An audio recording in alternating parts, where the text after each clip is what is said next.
Merhaba değerli arkadaşlarım. Hepiniz kanalımıza hoş geldiniz, sefa geldiniz, şeref verdiniz.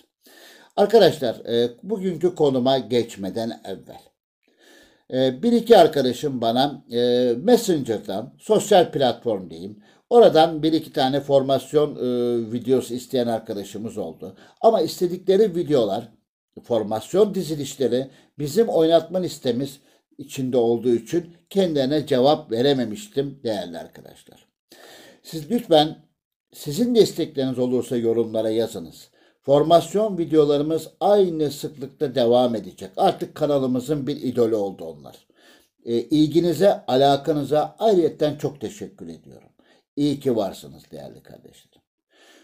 Dolayısıyla orada istekleriniz olursa eğer bu oynatma listemiz içinde bu videolarımızda, bu formasyonlarımızda yoksa ben bununla ilgili de size cevap vereceğimi her zaman söylüyorum değerli arkadaşlar.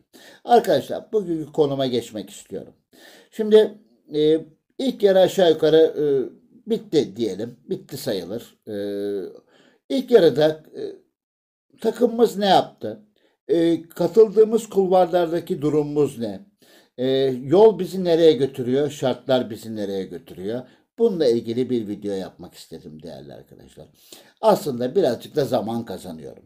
Bomba gibi konular gelecek. Bomba gibi konular gelecek. Biliyorsunuz kanalımız aslında bilgi kanalı. Bir evvelki videomuzda maç yayını yaptık. Bu sefer biraz daha böyle takımımızla alakalı video yaptık ama konulu videolar çok yakında, bunun da söylemiş olayım. Şimdi değerli kardeşlerim, hafızamı zorluyorum. Hafızamı zorluyorum. Hani şöyle düşünüyorum, oyuna başladığımdan beri ilk defa gerçekten çok güzel bir grup yaşadık Şampiyonlar Ligi'nde.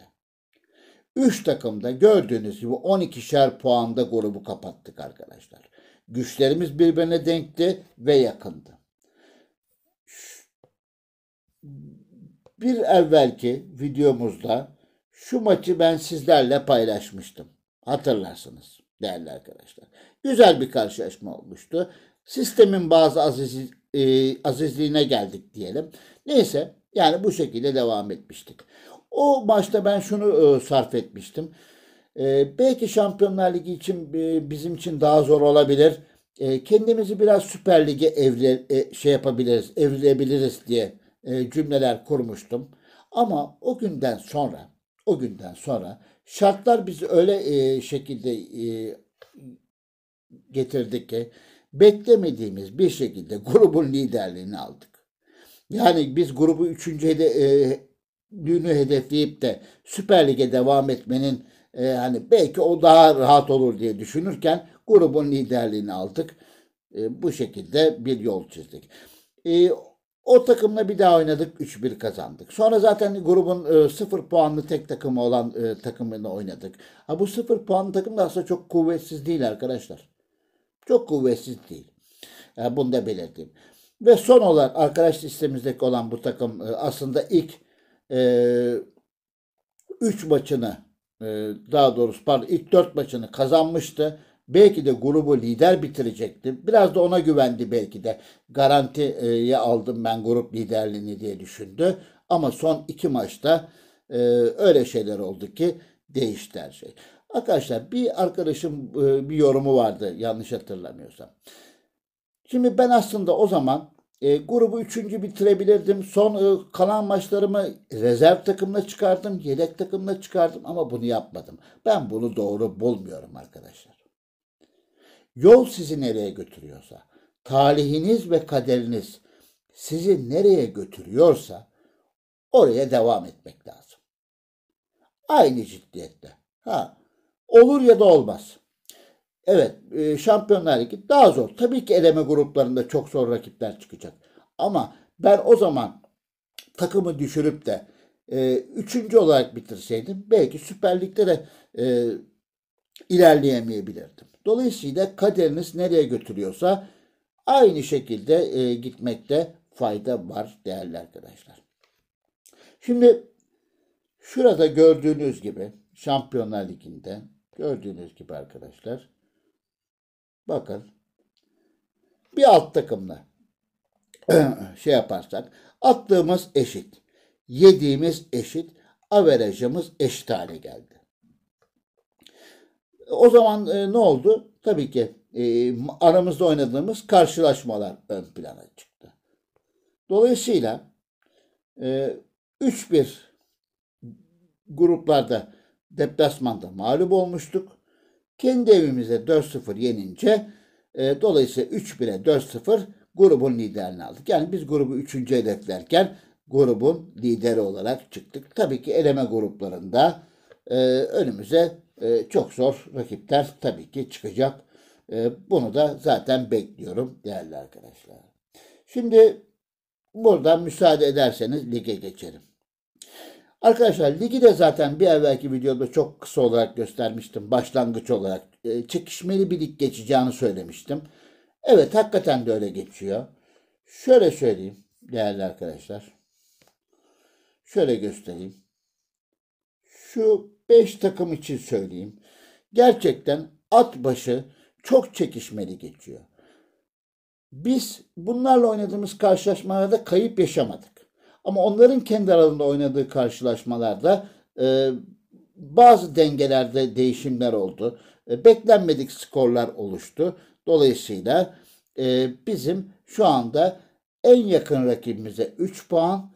Ondan sonra zaten sıralama aşağı doğru gidiyor. Yani şu kesimden aşağısı zaten aşağı yukarı kopmuş durumda. İkinci yarıda tabii ki güzel karşılaşmalar olacak. Yine sonlara doğru bu 5 takım birbiriyle eşleşiyor. Tam böyle finalin, sezonun son final aşamasında diyeyim daha doğrusu. Güzel karşılaşmalı yaşayacağımızı umut ediyorum değerli arkadaşlar. Dolayısıyla lig açısından da şu anda çok güzel bir lig geçiriyoruz. Şimdi oyuncu istatistiklerine bakıyorum. Özcan Danacı gerçekten mükemmel bir oyuncu ya. Bunun için aslında ben özel bir video yapmalıyım diye düşünüyorum. Yapmalıyım gerçekten. Çok önemli bir futbolcu. 10 gol farkla da önde götürüyor. Muhtemelen alır diye düşünüyorum. Arkadaşlar son olarak da kupada ne yaptık? Kupada tabii ki rahat bir kupa geçiriyoruz. Ama şuradaki karşılaşmamız çeyrek finaldeki rakibimizle oynadığımız karşılaşmalar. İlk maç çok güzel bir karşılaşmaydı. Yani inanın belki yarı sahada hapsettik rakibi ama vur vur girmedi, vur vur girmedi. 0-0 berabere kaldık. Sonrasında gene zorlu bir karşılaşma oynadık deplasmanda. Bu sefer rakip biraz daha açıktı, oyundaydı. Açıktı. 2-0 gene gibi bir skorla maçı kazandık. Şimdi yarı final. İnşallah kısmet olursa da finali bekliyoruz diyelim değerli arkadaşlar. Son olarak da kulübümüze geçiyoruz. Burada da sevgili Özcan Danacımız kulübümüzün tarihine geçmiş durumda arkadaşlar. 678 gol. Dile kolay. Altyapıdan geldi. Altyapıdan geldiğinden beri 678 gole katkı verdi. Bunun yanında sayısız asistler de var tabii ki. Dolayısıyla çok güzel bir oyuncu, çok güzel bir golcü. Her takımda muhakkak ki var. Sizlerde de vardır, muhakkak ki vardır. Ben bununla alakalı da ayrı bir video yapmayı planlıyorum. Arkadaşlar sizler de böyle ilk yarıdaki durumunuzu yazarsanız, ilk yarıyı nasıl geçiriyorsunuz, ne aşamadasınız, hedeflerinizden ne kadar uzaktasınız veya yakalama şansınız nedir? Bununla ilgili de yazarsanız çok çok memnun olurum. Arkadaşlar bir başka Tapinav'ın videosunda bomba konular geliyor. Bomba konular geliyor. Biraz evvel söylediğim gibi belki bu iki video arka arkaya pek kanalımızın şablonuna uymuyor ama biraz da zaman kazanalım diyelim. Bomba konular geliyor. Lütfen izlemeye devam edin. Hepinizi saygı ve sevgiyle selamlıyorum. Hoş kalın, esen kalın.